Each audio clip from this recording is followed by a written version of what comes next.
Well, guys, today I have a very exciting package behind me from a company called DivinTok that specializes in underwater communications. And I'm not talking underwater communication via text messages or passing notes to each other, but full-blown radio communication from diver to diver as well as diver to surface. DivinTok's slogan is pioneering a new era in underwater communication.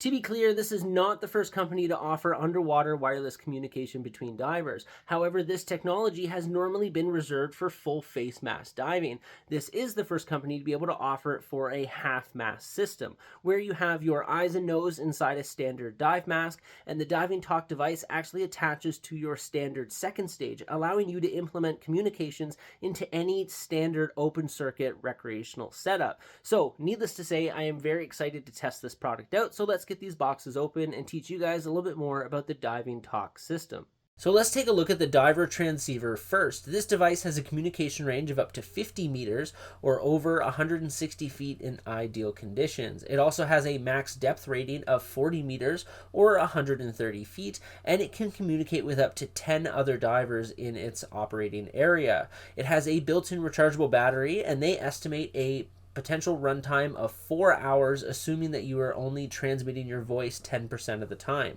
In my hand, I have the diver's earpiece, which doesn't have any buttons, but there is an LED ring that will illuminate when the device is powered. It is water activated, and other than the charging port on the bottom, it looks like it has just an EO cord connection that will connect to the mouthpiece.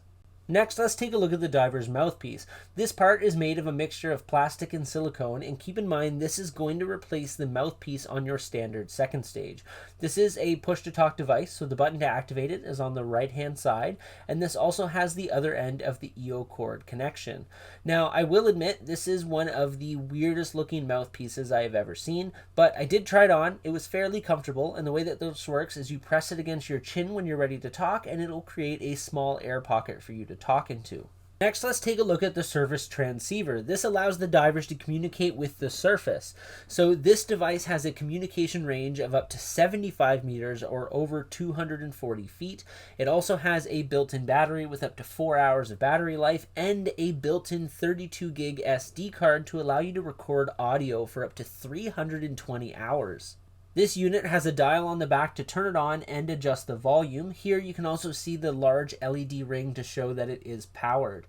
This is a push-to-talk device, just like the diver-to-diver communication. So on the right-hand side, you do have the push button to activate it. This unit is considered splash-proof, so on the other side you have this waterproof flap that covers the SD card and the USB-C charging port. And then on the bottom of the hand unit, there's another flap that exposes the connection port for the underwater transceiver. And then also in the box, you have the underwater transceiver and cable. This comes with 15 meters of cable or just under 50 feet. So make sure you guys are following along as we get ready to test dive the DivinTok.